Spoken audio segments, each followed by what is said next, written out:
Okay, now linear equations.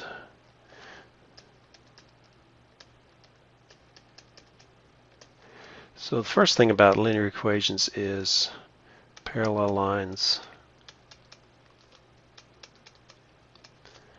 same slope. Perpendicular lines,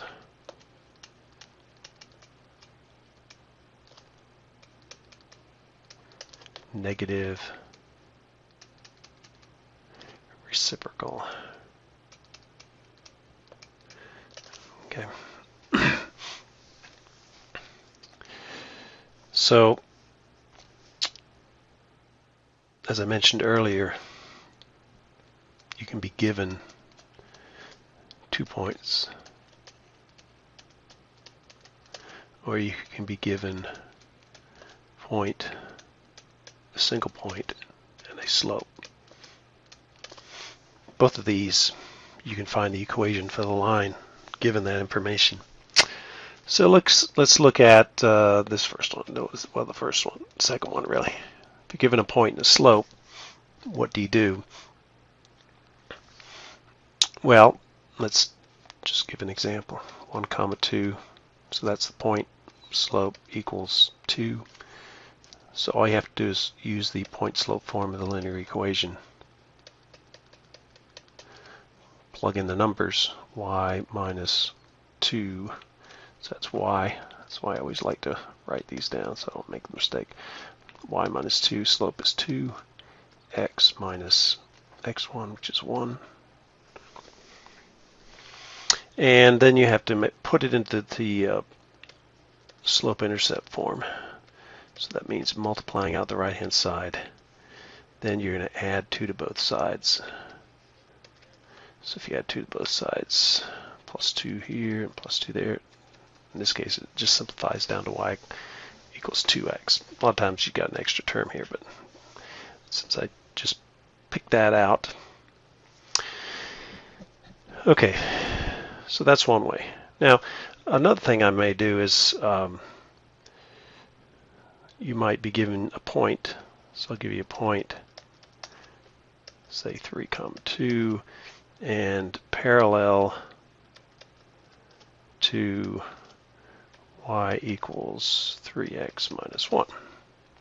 So if you see something like that, you'll say, oh, parallel lines have the same slope, so I can now know what the slope is, m equals 3, and given this point and that slope, I can use this procedure. Or if I'm give you a point and perpendicular to some line, let's say y equals 4/3 x minus 7. So in this case, you say, oh, the slope of a line that's perpendicular here is going to have a slope which is the negative reciprocal. So you flip the numerator and the denominator. If it's positive, make it negative. If it's negative, make it positive. So then you have a point and a slope, and you can use that procedure. Now, if you're given 2 points, let's just pick that out. So let's say it's, so I give you 2 points. So the procedure you use here is you first have to figure out the slope. The slope is equal to y2 minus y1 over x2 minus x1. And I'm going to go ahead and label these up here. So y2 is 7 minus 3, 7 minus 3, negative 5 minus 1. That's going to be 4 divided by negative 6. So once you get to the slope, you want to make sure that simplify, don't leave it 4, 6 or negative 4, 6. So it's going to be negative 2/3. So you can divide both the numerator and the denominator by 2. So that's your slope. And now you're back to the procedure before. So let's go ahead and just do it. And I can choose either one of these to be x1, y1. So you got your point slope form of the linear equation. Y is the variable. Y1 is the y coordinate of one of the points. Slope is negative 2/3. X minus the x coordinate. And I want you to always put it in the slope-intercept form because that's what you're going to plot. So 2/3 times x is negative 2/3 x. Negative 2/3 times negative 1 is positive 2/3. And then to solve for y, you're going to add 3 to both sides. So you get y is equal to negative 2/3 x plus 2/3 plus 3. Then you want to combine these. So you need to find a common denominator, which in this case is 3. So you convert 3 to thirds, so you take the denominator times this whole number. 3 times 3 is 9, so you get 9/3. And then once you have the common denominator, you can simplify. So you'll get 11/3. So that's the answer. So again, if you're given 2 points, calculate the slope, simplify. You know, if there's 2 negative signs, cancel those out. So 1 negative sign, just put that one out in front. Once you have the slope, use the point-slope form of the linear equation, then put it in slope-intercept form. Okay, completing the square. Now I'm going to give you one that actually comes out to be whole numbers. So you can check your answer. You probably do it by observation, so let me make sure I choose something here that's going to work out. I'm going to get an even number in the middle just to make life easier for you. So let's say it's plus 12. Okay. So, you know, you might be able to factor this but this way. You know, what 2 numbers multiplied together equal 12, but added together give you negative 8. Well, the answers would be negative 2 and negative 6. But let's say you're not very good at factoring, so you say, okay, I don't know how to do that. So the way completing the square works is you take the first 2 terms, put that third term over there, you take the coefficient in front of the x, divide by 2, square it. So that's going to be negative 8 divided by 2, which is negative 4, squared, which is 16. So you add 16 and you subtract 16. Because you know, we can only do things that don't change the expression. We can add the same thing to both sides. We can add and subtract the same thing from one side. So what that leaves is x squared minus 8x plus 16, these 3 terms, minus 4. 12 minus 16 is minus 4. And then you take this number here. So after you finish that and before you square it, that's the term that goes in the complete square. And you can check by multiplying this out. So if I take x minus 4 times x minus 4, I'll get, first is x squared. I'll get negative 4 times x, negative 4 times x. So that becomes negative 8x. And then negative 4 times negative 4 is positive 16. And then you get that. Okay, now we're trying to find a 0, so we need to set y equal to 0. So you add 4 to both sides. Take the square root, so it's plus or minus the square root of 4 is equal to x minus 4. Add 4 to both sides. Switch the sides here. You get 4 plus or minus the square root of 4, which is 4 plus or minus 2. So it's going to be x is 4 plus 2, which is 6, and x is 4 minus 2, which is 2. And you can see that's what we originally guess. Now these are the zeros. So here, you know, if we wanted to find the zeros, we'd say x minus 2 has to equal 0, or x equals 2, and x minus 6 equals 0, or x equals 6. So you can see the zeros that I calculate here are the same zeros. And it says factor. Oh, no, actually it asks for zeros. So, okay, so here's your review.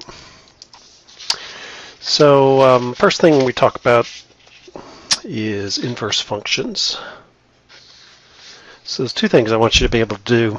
One is to find the inverse of a function. So given a function, find its inverse. So here's an example. So the first thing you do is you replace f of x with y. Then you switch the variables. So x becomes y, y becomes x. Then you do the algebra to solve for y.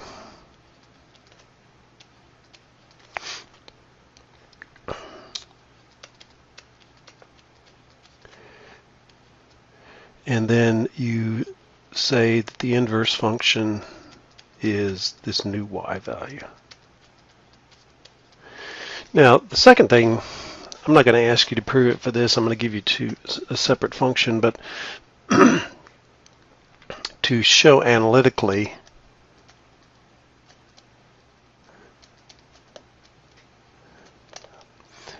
whether two functions are inverses of each other, you do the composite function f of g of x and g of f of x. And for them to be inverse functions, the result has to be x. So let's say f of x is equal to x cubed plus 1, and g of x is equal to the cube root of y minus 1. So doing the composite functions, f of g of x,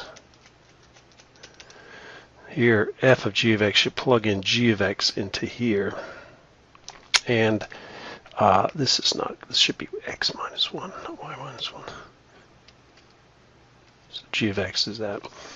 So I'm going to plug that into here. So you'll have the cube root of x minus 1, the whole thing cubed, plus 1. Well, when you cube the cube root, you just get what's inside. So the cube root of x minus 1 cubed is just x minus 1. You see the ones cancel out, you get x. So that's the first thing. Then you do g of f of x.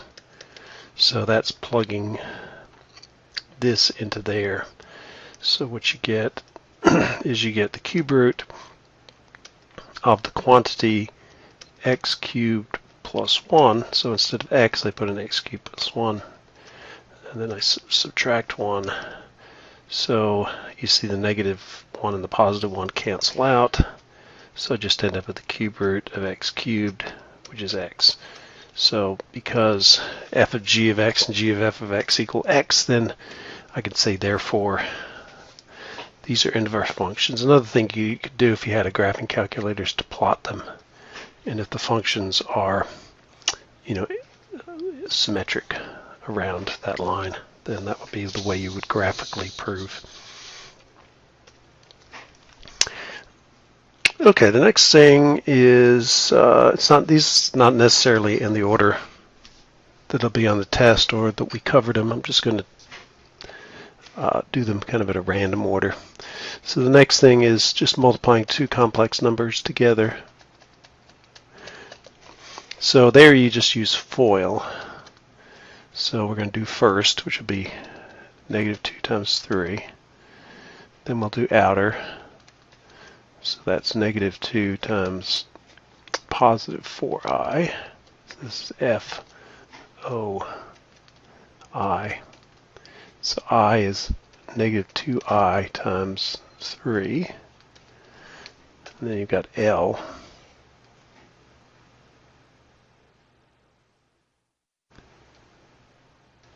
So I didn't have room for L. So then you've got negative 2i times 4i. Okay, so the first thing you get -6. We got to multiply them, almost added them. Then you've got -2 times 4i, which is -8i. And then you've got -2i times 3, which is -6i. And the last one, you've multiplied the real parts of this complex, not the real parts, but the real coefficient in front of them.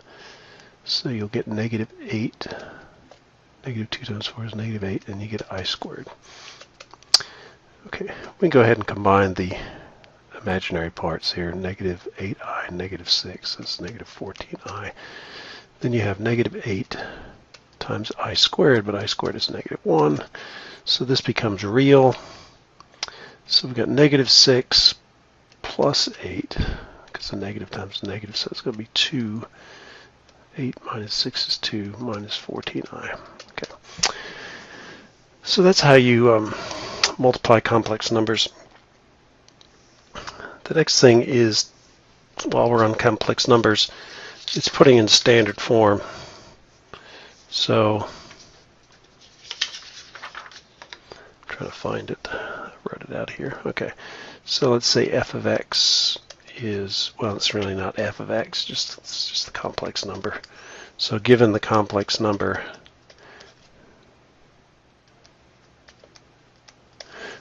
so I want to put this in standard form.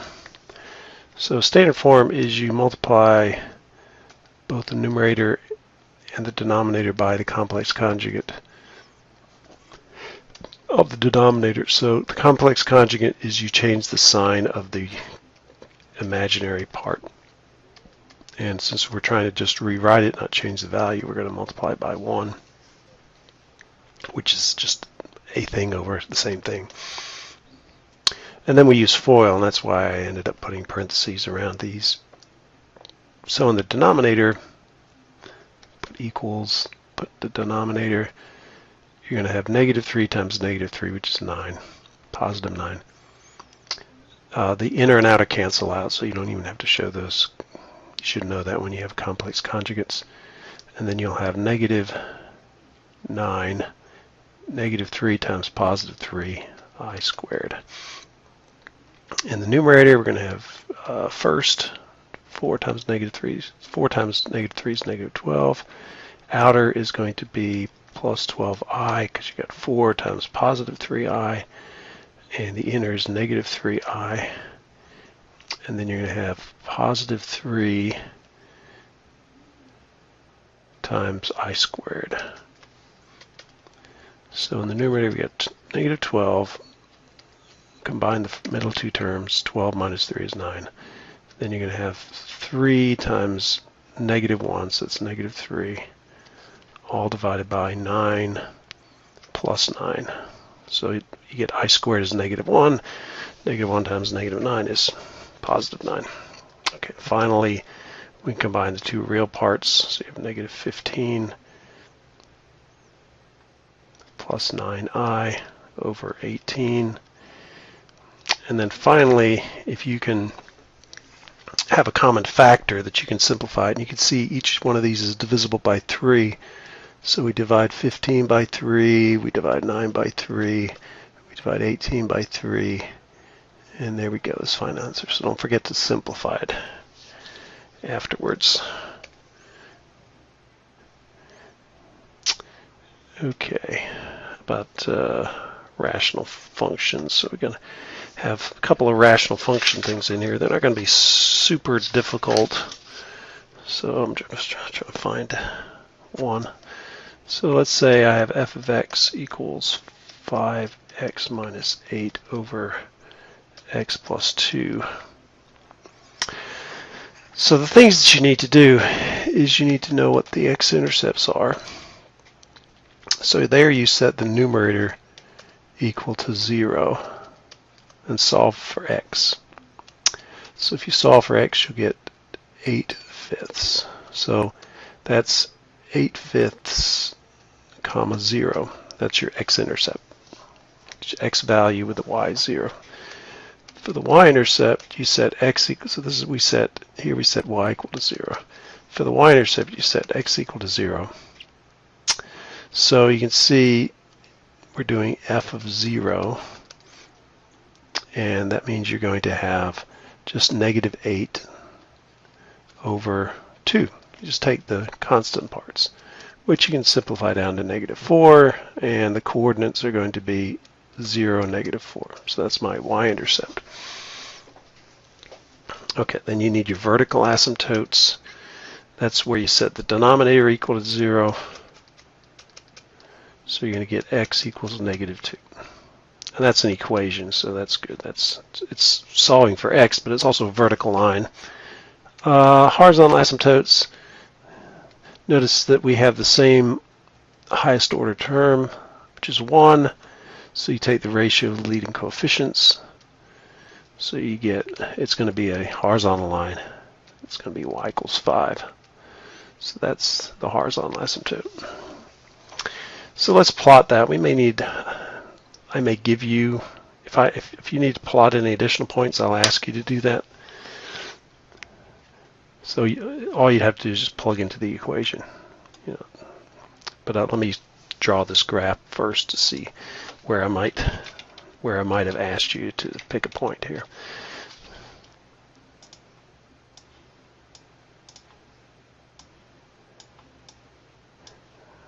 Okay, so we can plot those things on the graph. So we have our x-intercept, and let's make sure we label our graph.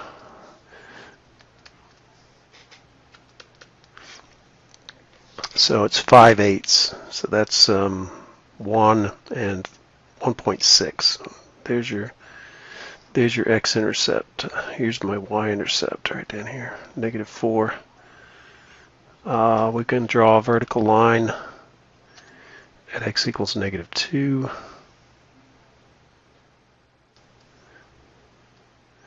And we have a horizontal asymptote of 5. So that would be right here, both ways. So, most likely you would expect it to go something like this. So it looks like I need a number over here. Since we have a single root in the denominator, it's going to come back this direction. So let's pick x equals negative 4. So I might say plot x equals, evaluate the function at negative 4.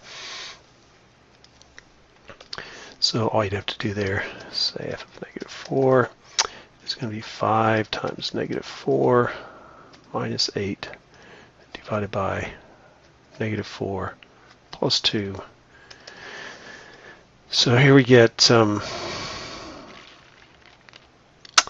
negative 28 divided by negative 2, which is going to be negative 14, which actually is going to be off the graph, so I probably wouldn't give you that one. And it's going to be positive 14. So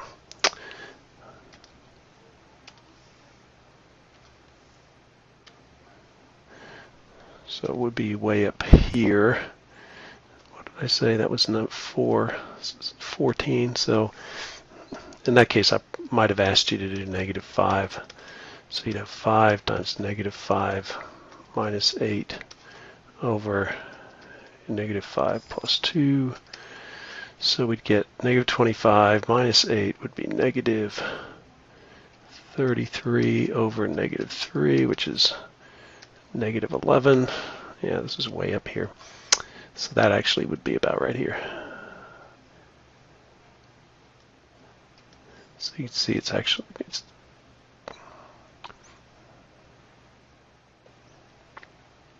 think it's got to come down here at some point. Let's try f of negative 6. Again, I'm going to tell you what this is. I'm just trying to show that it does actually come down. Make sure I'm doing the right equation here. 5x minus 8. Yeah. Okay. So minus 8 over negative 6 plus 2. So you get negative 38 over negative 4, which is going to be negative 9.5. So you would finally get into the screen here. So that's 3, 4, 5, 6, negative 9.5. So would look something like that. It kind of makes sense because it has to be somewhat symmetric around that point. Anyway, that's the bottom line. Take your equation, set the numerator equal to 0, that gives you your x-intercept. Set x equal to 0, that gives you the y-intercept. Set the denominator equal to 0, that gives you your vertical asymptote. Look at the highest order terms to determine what kind of asymptote you have. Okay, let's look at a one with a slant asymptote. So in that case, the order of the numerator has to be greater than the denominator, so that there is no horizontal asymptote. There's actually a slant asymptote. So I'll give you something like that. And what you do is you use long division to come out with what the result is from this long division, and it'll have a remainder, but the remainder will not be important as far as the slant asymptote. The slant asymptote is going to be the equation that you get up here, and it's an equation. I'll reiterate it in a second. So, okay, long division says, what do I need to multiply x by to get x squared? So the answer is x. So multiply it out. X times x is x squared. X times 2 is 2x. And so I subtract this, make sure I get 0 for both of them. So we'd have x plus 0 is equal. So this is my remainder.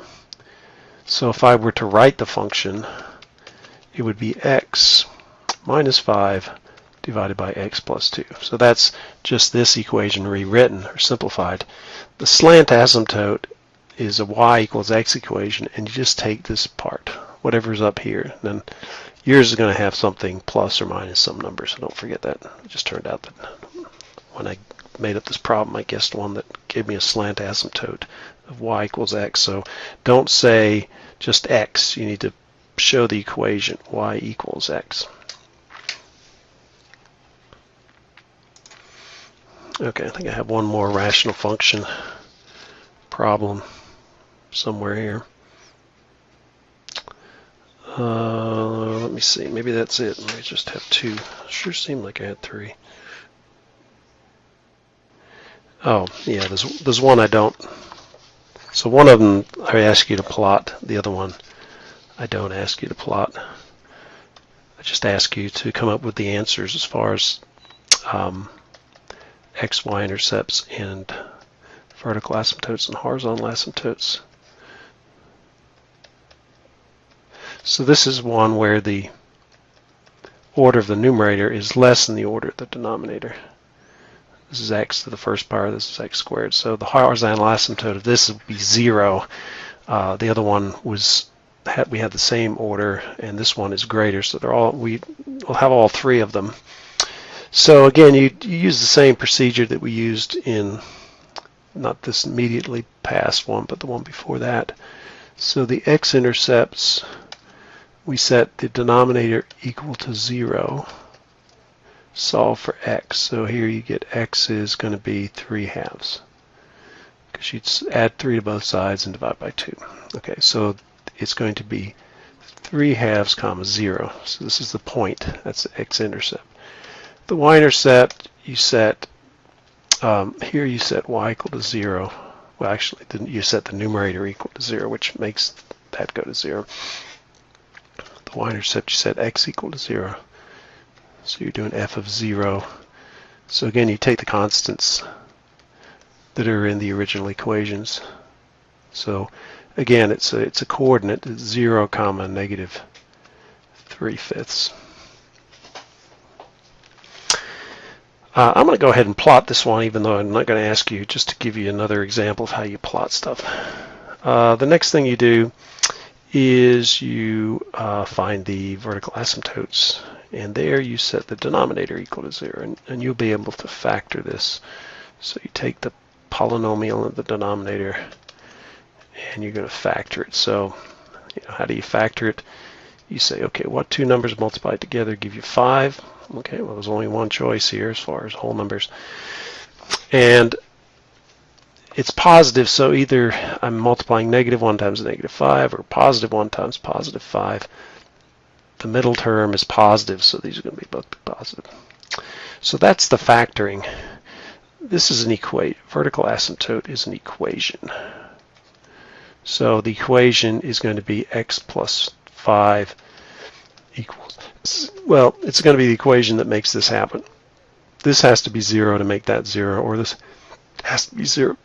So if you solve for x, you'll get x is negative 5, x is negative 1. This is specifying an x value, but it's also an equation, so I want you to show it as an equation. And then the horizontal asymptote, in this case, because this is the first power and this is the second power, it's just y equals 0. So given that information, we should be able to plot it. So again, it's just giving you one more example of plotting stuff. So you've got the x-intercept, which is, what was the x-intercept? I already forgot. It's 3/2. So let's put some numbers here. Negative 10, 10, 10, negative 10. Okay, so the x-intercept's 3/2, which is 1.5.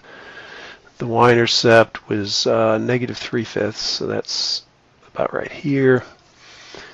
We have two vertical asymptotes, one at x equals negative 5, which would be here, and x equals negative 1.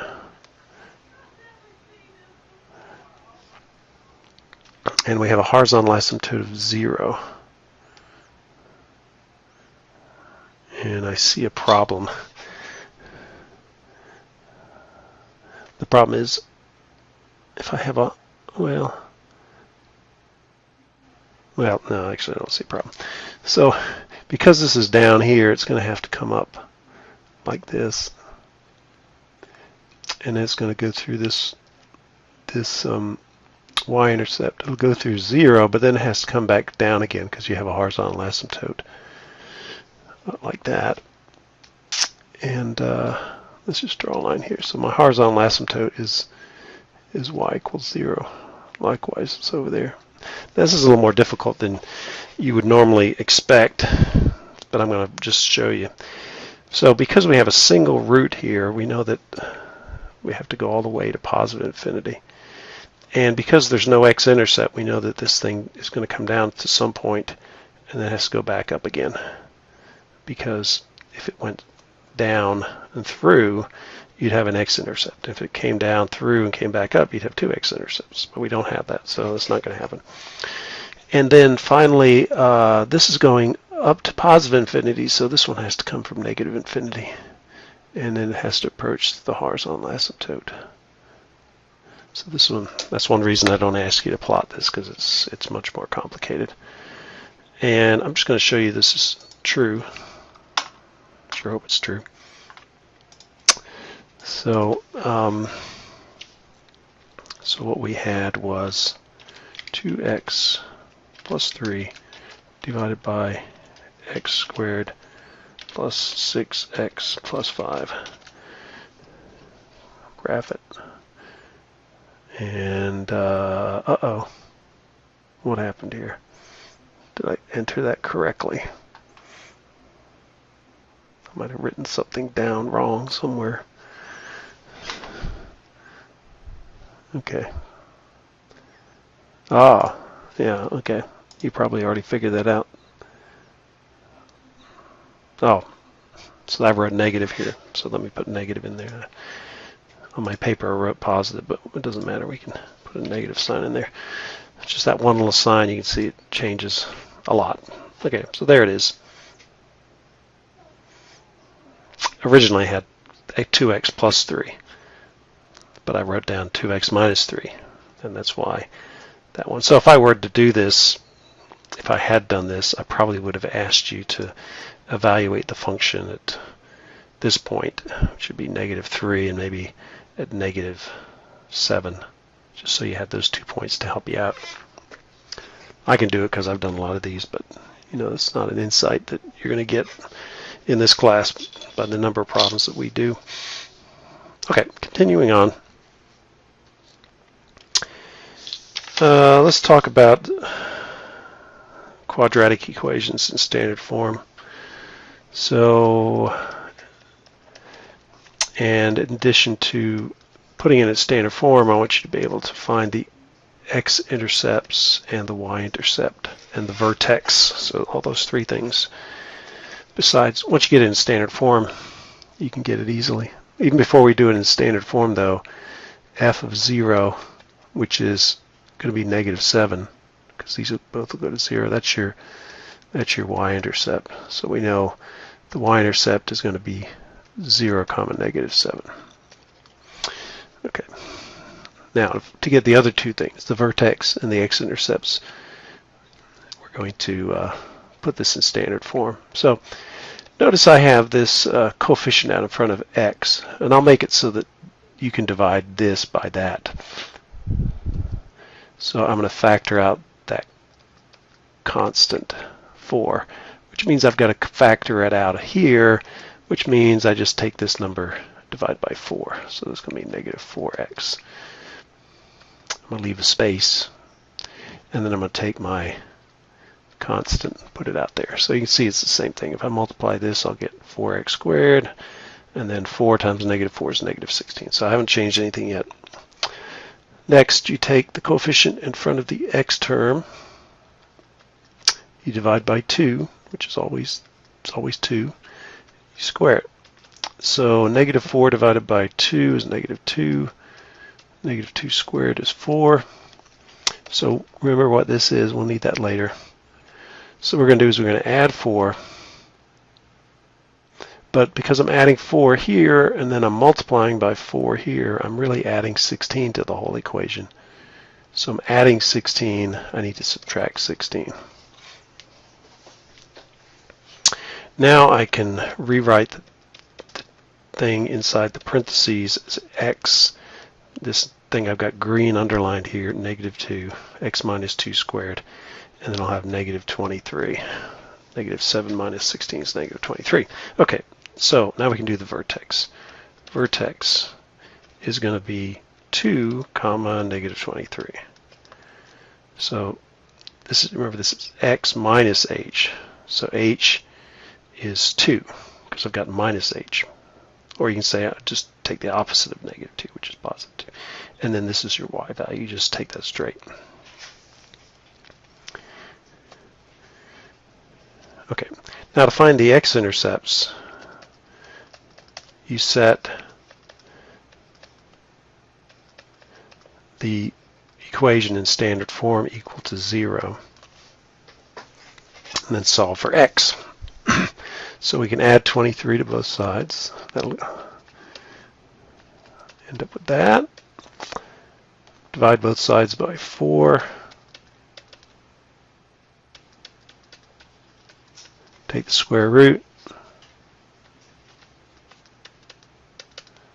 Plus or minus. X minus 2. Add 2 to both sides. So you get 2 plus or minus the square root of 23 over 4. The square root of 4 is going to be 2. So you get 2 plus or minus 2 times the square root. Oh, I got it. It's in the denominator. So it's not that one. It's going to be the square root of 23 over 2. So those are your x-intercepts. So we probably should show them as points. So it's going to be 2 plus the square root of 23 over 2, comma 0, and 2 minus the square root of 23 over 2, comma 0. So we've got everything now. We've got the equation in standard form, got the vertex, we already had the y-intercept right here, y-intercept, and then the x-intercepts. Okay.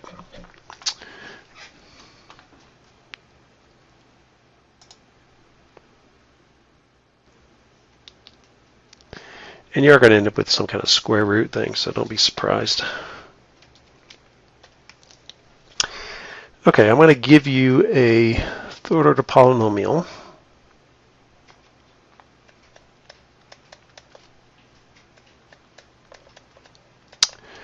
And I'm going to give you 1, 0. So I'm going to say x is equal to -2. And then I'm going to ask you to find the other zeros. So what that means is you're going to use synthetic division to divide this by essentially x plus 2. But remember, here you put the 0 here.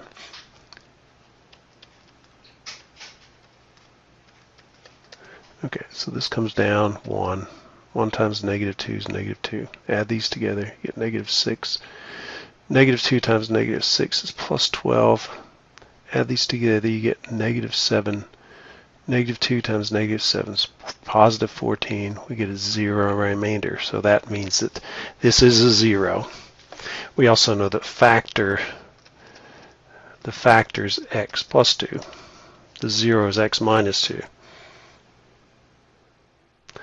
Now, we take what's left over, 1x squared minus 6x minus 7, and we want that to go to 0 too to factor it.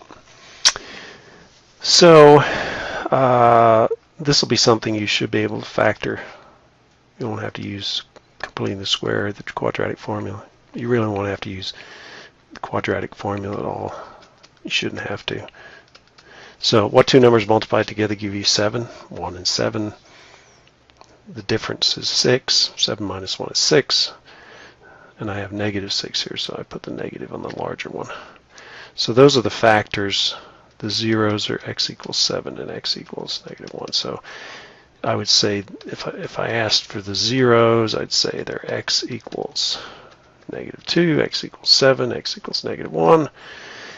And if I wanted to write the original equation in its factored form, I'd do multiply the factors together. So I'd have x plus 2, and then I'd have x minus 7 and x plus 1. So that would be the factored version of the original expression. And if I wanted to plot this, I'm just going to ask you to plot it knowing the end behavior and the zeros. I'm not going to ask you to plot any additional points just because you're not going to have time to do that. So what you'll do is you'll plot the zeros. So you'll have -2, -1, and 7. 1, 2, 3, 4, 5, 6, 7. And because the leading coefficient here is positive, the end behavior is going to be like this and like that. So you just draw it up. Because these points are so close together, you probably don't expect it to go very high. And then it's probably going to dip down a lot and go like that. So, and let's just look at it, see what it really does look like. X cubed minus 4x squared minus 19x minus 14.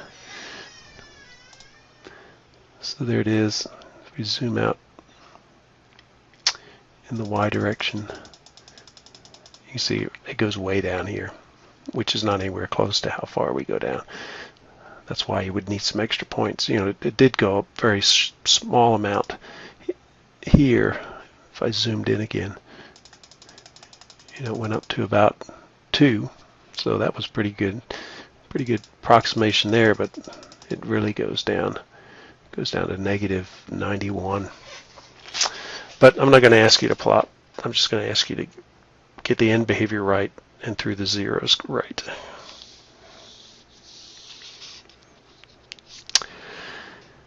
Okay, I want you to do a long division. So even though you could do this using synthetic division, I'm going to ask you to do long division.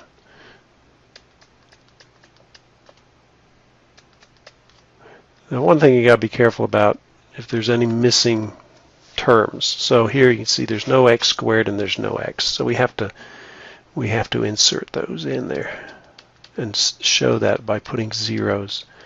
So you have plus 0x squared plus 0x minus 10. and we're dividing by x minus 2. So we just go through the whole procedure. Just have to be careful. What do we need to multiply x by to get x to the 4th? X cubed times x is x to the 4th. X cubed times negative 2 is negative 2x cubed. We're really subtracting it. So this goes to 0. Then we have negative 4 plus 2. So you'll get negative 4 plus 2 is negative 2x cubed. Bring the next one down.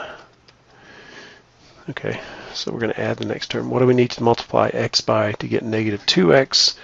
Which actually need to have a negative sign here. So you get negative 2x squared. Negative 2x squared times x is negative 2x cubed. Negative 2x squared times negative 2 is positive 4x squared. Okay, we're really subtracting those. So that goes to 0, and then I'll have minus 4x squared. Bring down the next one, 0x. What do I need to multiply x by to get negative 4x squared? Negative 4x. So I'll get negative 4x squared. I'm going to multiply here, and I'll get plus 8x here. Again, I'm subtracting it. So negative 4 plus 4 is 0. 0 minus 8 is negative 8x. Bring this down, negative 10. What do I need to multiply x by to get negative 8x? Negative 8. So negative 8 times x is negative 8x. Negative 8 times negative 2 is plus 16. Really subtracting that. So I get negative 10 minus 16, which is negative 26. And I'm going to ask you, what is the significance of the remainder? Well, the significance of the remainder is that the value of the function, not at negative 2, but at positive 2. So it's the 0, what is this corresponding 0? So it's saying f of 2 should equal negative 26. So let's just double check that. So if we plug, and that's f of the numerator. So f of 2 is going to be 2 to the 4th minus 4 times 2 cubed minus 10. And that's 16. Here we have 8 times negative 4, which is going to be 8 times negative 32 minus 10. That's 16 minus 42. If you do 42 minus 16, you're going to get 26. So this is negative 26, which is what we got down here. Okay. I'm not going to ask you to, I'm just asking you what the significance of that. And the significance is it's the remainder is the value of the function at the 0 corresponding to this factor.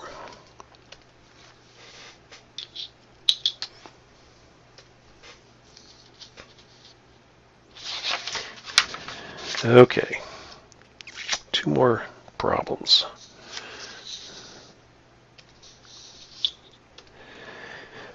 So I'm going to give you a 4th order equation. I'm going to give you one complex root, and you're going to have to figure out what the other roots are. Now, I'm not going to give you a really super hard complex root because it would take you forever, and there's a lot of room for error. So what I'm going to say is one of the zeros is going to be equal to, in this case, not on the problem, but it's going to be, what am I going to use here? Is going to be 3i. So I'll give you one complex root. So then you can say, oh, well, I know the other one. It's negative 3i. Okay, so whatever this is, you take the negative of it. It's really 0 plus 3i and 0 minus 3i. Okay, so those are the zeros. Now if we rearrange it so we have x minus 3i equals 0, which is equivalent to that, and x plus 3i equals 0. Those are the factors. So what we do is we multiply the factors together. And this is pretty easy because the inner and outer are going to cancel out because it's complex conjugate. And then you'll have negative 9i squared. So negative 3 times positive 3 is negative 9. And I squared is negative 1, so you get x squared plus something. You always get plus something because if you had negative, you could factor it, but you can't factor it because it's positive. Okay, so once you have that, then you can use long division to see what you got left over. Now we can't use synthetic division because we have an x squared term. So we got to do it the big long way here.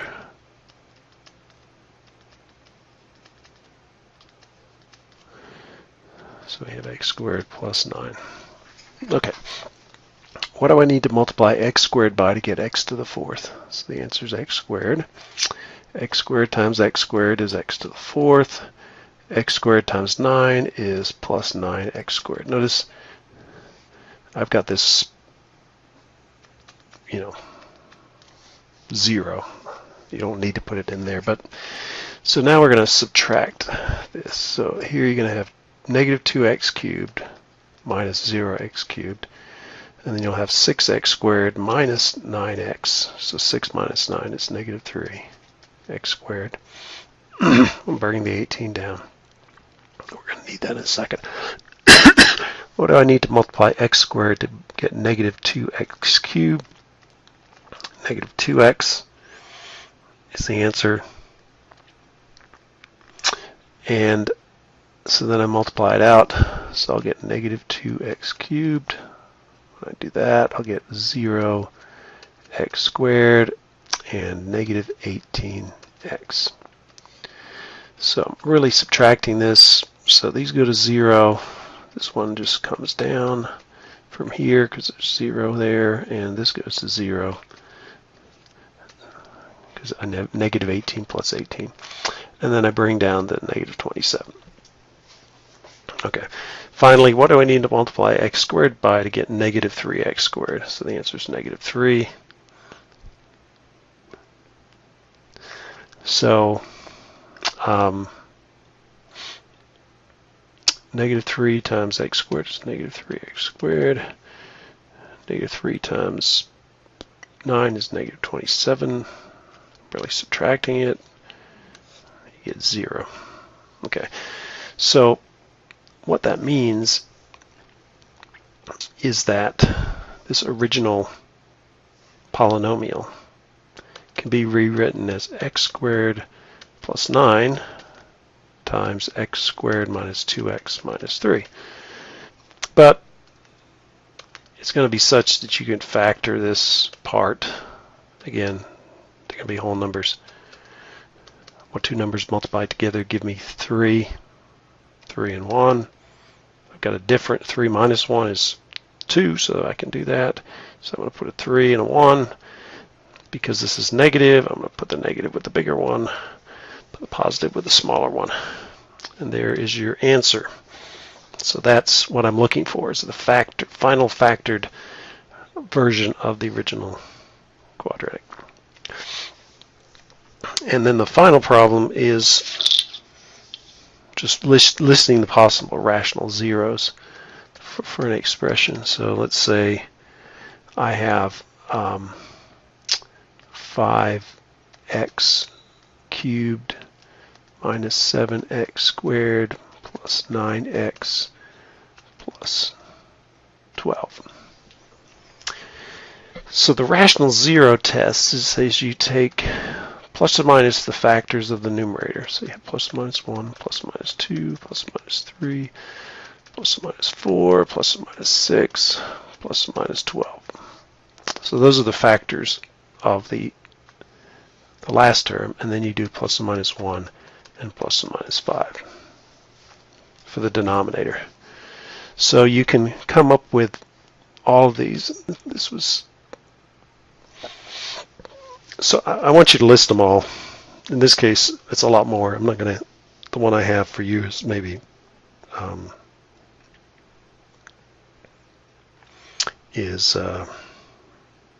don't know, maybe 10 or 11 or something like that. but I'm just going to show you how to do it. You won't have quite as many to do, but if you start at the most negative, you'll have positive 12 over negative 1. So you'd have negative 12 there, and then you'd have negative 6, and then you'd have negative 4.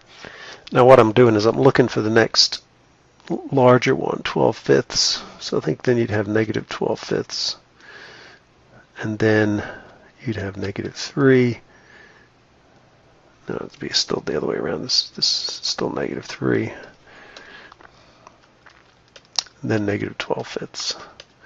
So 12/5 is between negative 3 and positive 3. I mean negative 3 and negative 2. And then the next one you have 6/5.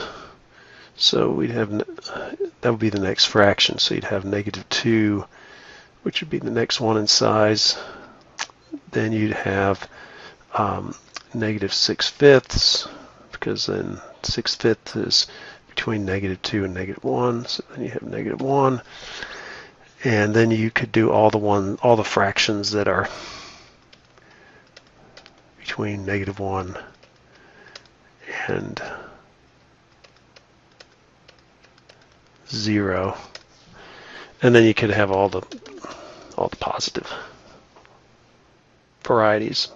Like I said, this one's got a lot more, but it gives you this idea of trying to look at all these different fractions and then put them in the order, numerical order that you would expect. So you can see how these are all ranking, and you can you could mark them off if you wanted to make sure you got them all. This one's that one. Then you do that one, and then you do that one, and then you do that one, then you do that one, and then you do that one. So those are all the whole number things, dividing by plus and minus 1. And then you'd have all the fractions, 12/5, 6/5, 4/5, 3/5, 2/5, 1/5. Okay, so that's all I'm asking you to do, is to list all the possible rational zeros. It took me 15 minutes, believe it or not, it took me 15 minutes to do the problem without talking, without all the explanation. So you're going to have an hour and 15 minutes, so you should have time. And again, the key thing here is, I'm showing you examples of ones that are like on the test. And if you think, oh, I'm just going to write down the review and then I'll get an A on the test. But, if you have to sit there and think about, what did I write down? I don't really understand what I'm doing here. The cheat sheet should be something that is only used to help you if you forget something. You just freak out and you can't remember anything. And you then look at the cheat sheet and it should then go, oh yeah, I know what that is. And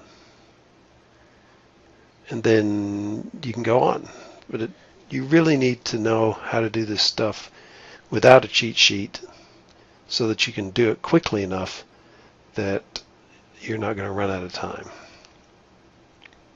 So if you do run out of time, it's just you're not prepared enough.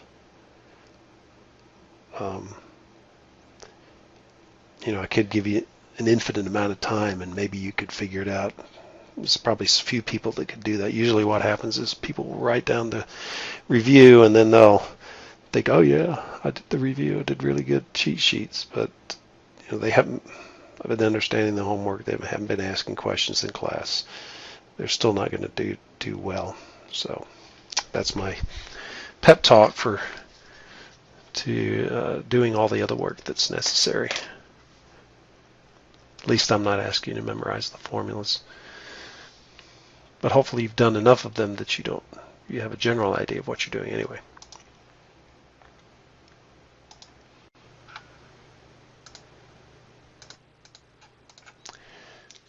Okay, so one more thing we need to look at is we're given a quadratic equation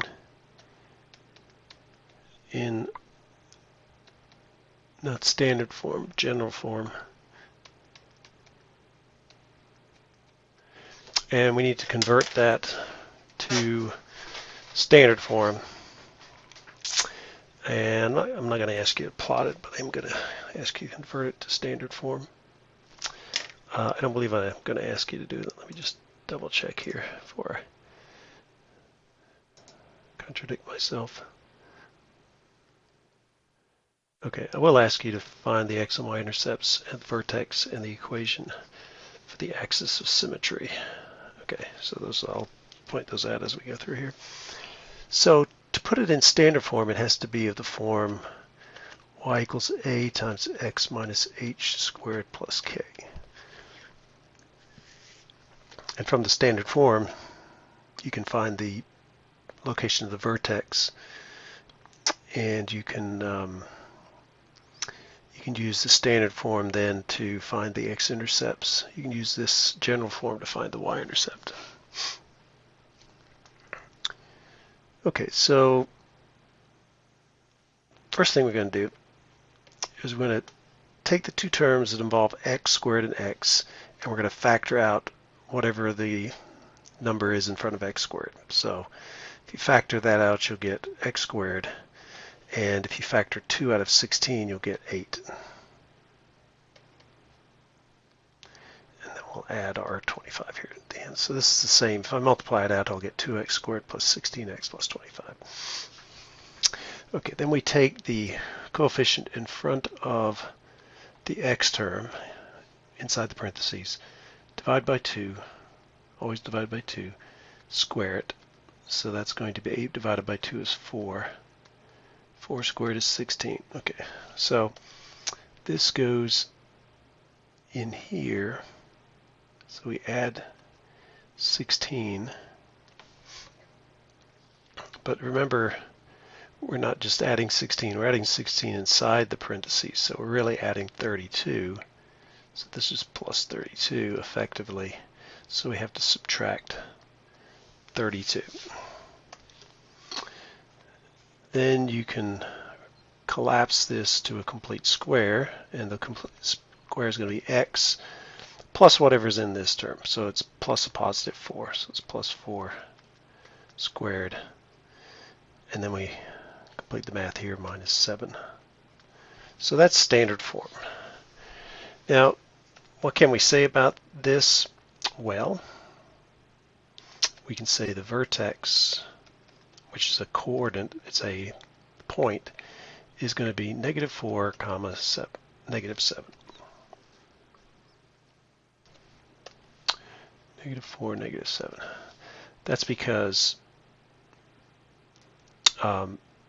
h, or negative h, because we subtract, negative h is equal to positive 4, or 4 is equal to h is negative 4. So that's the coordinate of the x-coordinate of the vertex. And then we have minus, we have plus k, so k in this case is negative 7, so it's h comma k, gives me the coordinate of the vertex. Okay, so that's how you find the vertex. Now, the equation for axis of symmetry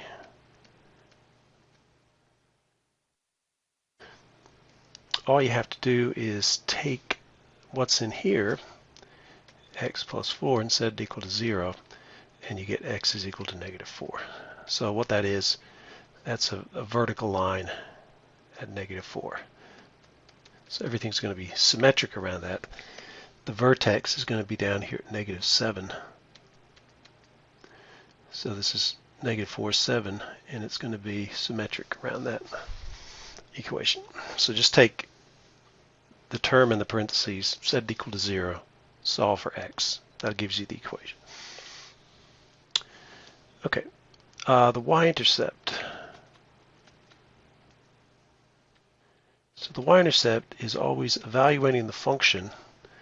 In this case, the function is y, which is 2x squared plus 16x plus 25. So we get f of 0. So we plug in 0.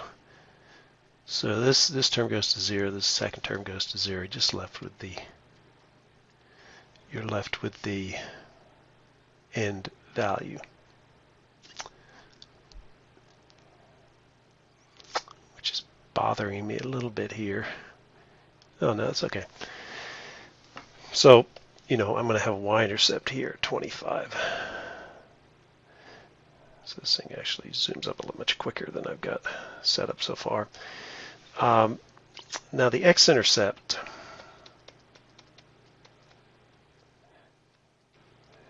the easiest way to do it is to take the equation in standard form, which is this one right here, and set it equal to 0. So 0 equals x plus 4 squared minus 7. So the 7 comes to the other side, becomes positive. Divide both sides by 2, so you get 7 halves equals x plus 4 squared.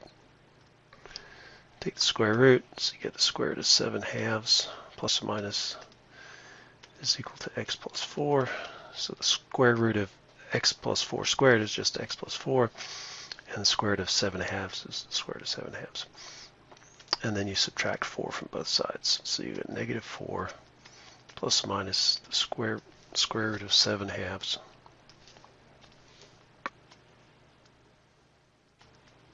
equals x, or x equals negative 4 plus or minus square root of 7 halves.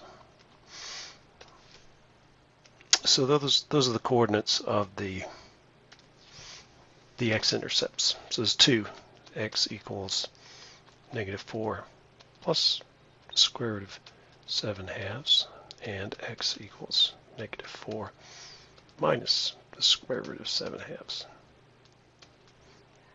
So let's just go ahead and calculate those, what they are in decimal form. So I'm just looking for my calculator. So negative 4 plus the square root of 7 halves. So I get negative 2.1. And if I take negative 4 minus the square root of 7 divided by 2, I get negative 5.8, 5.9. So those are my x-intercepts. So the actual x-intercepts are going to be negative 2.1, 0 and negative 5.9, 0. Make sure I did the y-intercept correctly. So this y-intercept is 0, 25. So that's a point. These are 2 points. And now if I wanted to plot this thing with what I know at this particular point,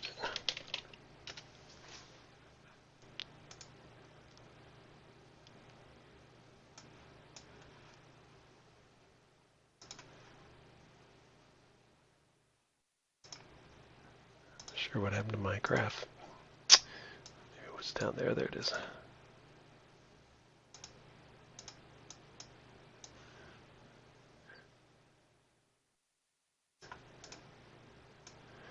Okay, so let's, in the test, I'll give you the scale. I'll put it on the graph. You don't have to figure it out. But I'm going to use the fact that the y-intercept was 25. So I'm going to make, I think I'm going to make this 40, negative 40. So this should go, or maybe 50. Because that'll be easier to use given the number of grid lines we have. So you go 10, 20, 30, 40, 50, negative 10, negative 20, negative 30, negative 40. Okay, so let's go back up to the top here. We've got a vertex at negative 4, negative 7. So 1, 2, 3, 4, negative 4. Negative 7 is going to be about right there because there's negative 10. So that's the vertex. Our equation for the line of axis of symmetry is this vertical line x equals negative 4. It always goes right through the vertex.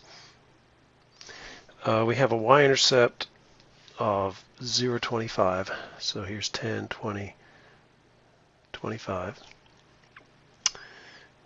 We have 2 x-intercepts. which are negative 2.1 comma 0, it's right there, and negative 5.9, so 1, 2, 3, 4, 5, 5.9. Notice these are symmetric around here, and as a consequence, this point here, which is the y-intercept, there is a symmetric point. So that's 1, 2, 3, 4 to the right, so there's 1, 2, 3, 4 to the left. That gives you another point. And that's about pretty much it. So now I can sketch in my curve. So we have a vertex here, it comes up through the x-intercept, goes through the y-intercept, and then continues on up. And then on the other side we have the same type of behavior, completely symmetric situation. So there you go. So that's what it looks like. So let's go back and review here what we did. I'm going to give you one with a coefficient in front here, so make sure you know how to handle that. I will give you a positive number, so you at least won't have to deal with negatives. But so we take the original equation. We want to get it into standard form. So we factor out whatever the coefficient is in front of x squared out of the first two terms. So you get x squared. So dividing 2x squared by 2, you get x squared, and dividing 16 by 2, you get 8. Then we use the completing the square method inside the parentheses. So we take 8 divided by 2, which is 4. We square that. So we add 16, but we are really adding 16 times 2, so that's on the outside. So we're really adding 32, so we have to subtract 32. You can collapse this into this complete square. Keep your factor of 2 there. And 25 minus 32 is negative 7. So from the standard form, you can find the vertex. If you take the term in the parentheses and solve for x, you'll get the equation for the axis of symmetry. You can go back to the original equation, the non-standard form, and just eliminate all terms involving x. You're just left with the constant term. The y-intercept is a coordinate pair. Then you can take your equation in standard form, set it equal to 0, bring your constant to the other side. If you want to have x-intercepts, this number here has to be negative to start with. And the reason is because this determines whether the function is below or above the x-axis. So this comes over to this side, becomes positive. Divide both sides by 2, take the square root, you get plus or minus the square root of that ratio. Solve for x by subtracting 4 from both sides. So that gives you the x-intercepts. So if it's got a square root and you want to plot it, you can go change that square root into a decimal. In this case, I got these two values of x, and I can then show them as a coordinate pair. It's x comma 0 and x comma 0. So those give me the x-intercepts. And then if you plot the two x-intercepts, the vertex, the y-intercept, and the corresponding symmetric point, you have 5 points, and you can draw the parabola through the lines like that.